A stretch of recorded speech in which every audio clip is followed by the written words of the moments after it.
good morning and welcome to Our Stories. Our guest today is Jay Dunn. Jay has had an interesting background that I think you'll enjoy hearing about. He made some attempts at college and decided it wasn't really in his best interest, but that he really preferred to become an electrician. And from that, he got involved in politics. And I know one of the first questions that came across my mind was, if you're an electrician, how in the world did you ever get involved in politics? So I'm going to let him tell his story about how all of that got started for him. So you want to give us a little rundown on that? Yeah, sure. I think when I got in the local and went through my apprenticeship, and then after a few years out being a journeyman working, I ran for the executive board on the with the union there, about 7 on the executive board. So I got on there, and I was on there about 15 years. And during that time, off and on, we would get invited to fundraisers for different politicians. And then in 2000, our business manager went to Springville to run the AFL-CIO. So I petitioned the E-Board to be the replacement. So they voted for me to be the next business manager. So in 2000, I was business manager, and that involved a lot more interaction with the politics, I guess you say. Every year you're supposed to go to Washington, D.C., and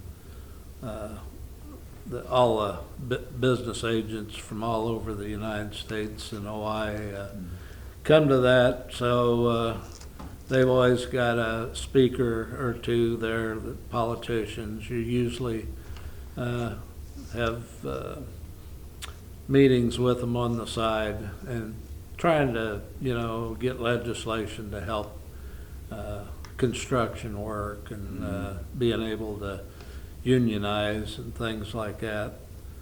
And then they encourage you on the local level to meet with your senators and your representatives. And so you get kind of used to that stuff. So around 2003, I guess, a friend of mine, he was on the county board, and he was the chairman, actually. And he kept wanting me to get on the county board, and I kind of hesitated about it because being business agent's a pretty full-time job. But finally he said, hey, there's an opening. I can't find anybody to take it.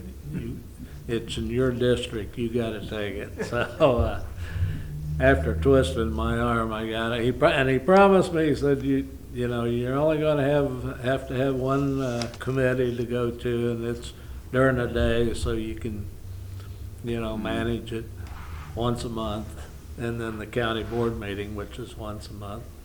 So that's what I signed up for. But I got on there, and I kept hearing how the county was in debt, and it just every meeting, they talked about it's going to take us years to get out of debt, and I finally just kind of got sick of hearing it. So I started talking to the county auditor and finding out a little more about it, trying to find out how to actually read a financial sheet and look at our yearly audit. And so I got a little more involved, and then I wanted to get on the finance committee. I got on the finance committee and eventually became chairman of that. But I wanted to try to find ways to get the county out of debt, and the main way was just cutting budgets. The finance committee controls all the different elected officials' budgets. So we started, cutting budgets. You've got to work with the elected officials to do that, and the different department heads. And So, we worked it, we did 5% cuts, 7% cuts, and finally we got out of debt. And it was something that most of them didn't think we could do, but we had a great auditor with a financial background, and that helped. And then we got enough build-up reserves. I think it was 5 million plus, Yeah. and I decided that I would like to cut the levy for the county, $1 million. And so we did that, and our finances were still good the next year, so I wanted to cut it again. Sure. So we ended up cutting it 3 years in a row. How did you manage to get both parties to go along with that kind of action? Making budget cuts, and that probably meant people's jobs, right? Yeah, oh yes, yeah, Yeah. it involved cutting back. I know my office, I became chairman after a while, and was chairman for 8 years, so, my office, there was like 7 in there when I went in, and after a year, there was 3, and we were still getting the work done. It's just a matter of asking people to step up and do a little more, and then in turn giving them a raise. So with that goal in mind, you were able to get people from both parties to work with you. Yeah, it took a lot of work of working, with both parties, and I decided to start, putting the other party in charge of some of the committees, which was unheard of. Usually if the Democrats in, they're all Democrat chairman of all the committees. Yeah. But there's about 7 or 8 committees. And, if the Republicans take over, it's the Republicans that are chair of all of them. But I thought, it's, because there's a lot of people on the board that are working full-time, and Yeah. they don't have the time to do it. And you got somebody there, the other party that's retired or whatever, they want to do it. I talk to the Democrats and say, look, we need to work across the aisle, and someday they're going to be running the show, so they need to know how to step Sure. up and be leaders. But you told me that at one point when the Republicans had the majority, they elected you chair? Yeah. Yeah, one year, I can't remember what year it was, but I was kind of under the feeling that the Republicans were probably going to win that cycle. So I worked hard lobbying 3 of the Republicans on there. And, well, actually, I lobbied for 4. But, a couple of them finally told me there's no way, I can do it. It's just going to get too much heat from the Republican Party if I do. I'd like to do it, Jay, but I can't do it. But I ended up getting 2 that did decide to vote for me. So I became chairman when the Republicans controlled the board. Wow. And unfortunately, those 2 that voted for me did, get a lot of Yeah. Probably got a lot flack, I guess, Yeah, a lot of grief, huh? from the Republican Party. Yeah. We really got along pretty good with each other. I always, we would go out for a drink after the meeting, usually, anybody on the board, not Yeah. just one party. Right. You get to know each other, and you need to get to know their kids and their dog's name, and you get away from some of this politics Sure, stuff. sure. Well, looking back on that, obviously you had to feel like that getting the budget balanced and building up a rainy day fund was certainly an accomplishment. Were there other aspects of what you were able to do that you felt like were? Yeah, we stepped, I think the state's attorney, Jack Ahola at the time, and Kitty McCarthy came to me. She was a judge, and wanted to know if the county would work with them and to try to set up a drug abuse court, alcohol and drug abuse court. And I said, yeah, we'll find the money to. So we sent several people to, up northern area where they had these courts already in place, and sent them up there to get training, see how it's done up there, and come back and make a plan here. Obviously, some of the bigger counties, there's a difference in how much money they get to fund them and how much we had. But we got that started and it worked well. I went to several graduations there where,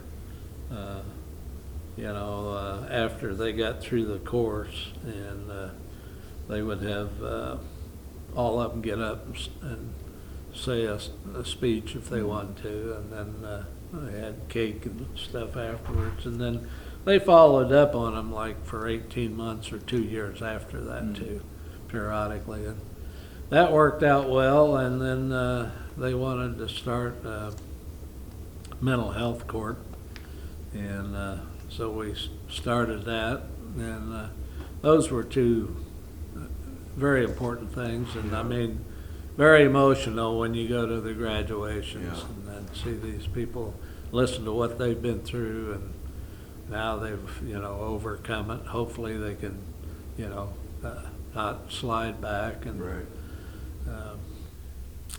also tried to get a compost site and recycling center built out by the Baptist church out west of town, right northwest corner of the intersection there.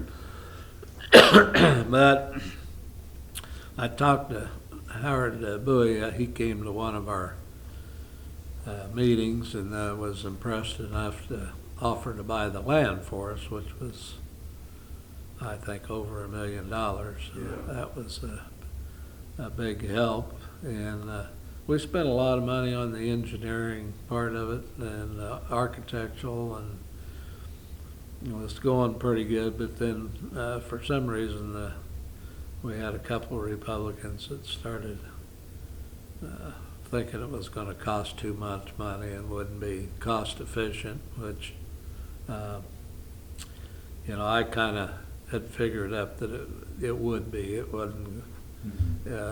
We get money from the landfill. I can't remember, and it kept increasing every year. So, I thought we could fund the project, but they wouldn't vote for it, so it didn't pass on the county board level. We did have quite a bit of opposition for it, I guess, from the Baptist church people there. They didn't want the compost site and recycling center that close to the church, so it kind of went down in flames. The one thing I did right before I left, which I'd forgotten about until I ran into Kevin Berhaney this weekend, and was that we went to Washington, D.C. to ask him for money. We'd done it a couple times, but this last time we were successful. So we ended up with state money, federal money, which involves the building the overpass there that's on Brush College. Oh, yeah. And goes across Garfield and the railroad tracks there by that Lutheran cemetery. And I don't know, it's $80 to $100 million project, and then it's about a $10 or $15 million project on replacing the bridge on Rays Bridge Road. So those two things, we got enough money to get them started. And that's really a nice recap of your work there on the county board, and all in all, I'm sure you must have felt pretty pleased with the results of what the board accomplished during that time. Yeah, I mean, I would have never thought I would have got into politics, and they had to get me in, pulling me in. Pulling me in, yeah. And but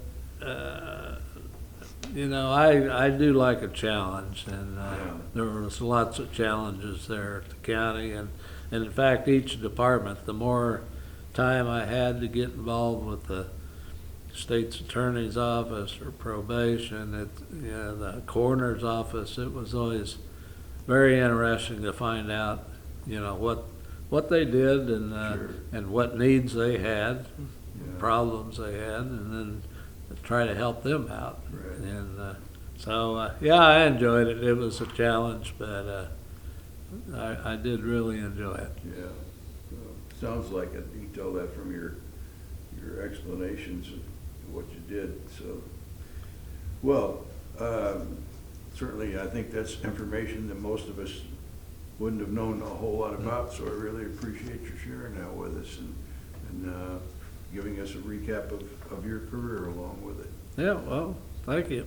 Okay. I'd encourage everybody to try to get more involved in stuff like that, because, you know, I learned a lot of how the county works and how the city works, and sometimes you don't get that by reading the newspaper. Yeah, that's right.